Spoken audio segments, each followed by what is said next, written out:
How's it going, everyone? In today's video, I'll show you on how you can connect your GameSir G7 Pro to PS5. Now, as you may know, this program right here, or this controller, isn't directly compatible with PS5, so we actually need to use third-party softwares or hardwares in order to do this.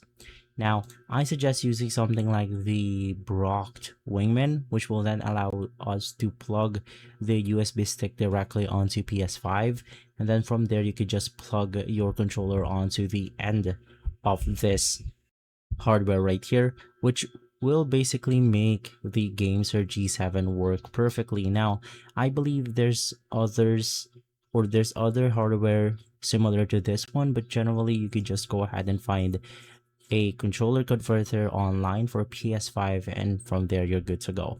If this video has been helpful, leave a like, subscribe, and follow us for more videos like this. Thanks for watching.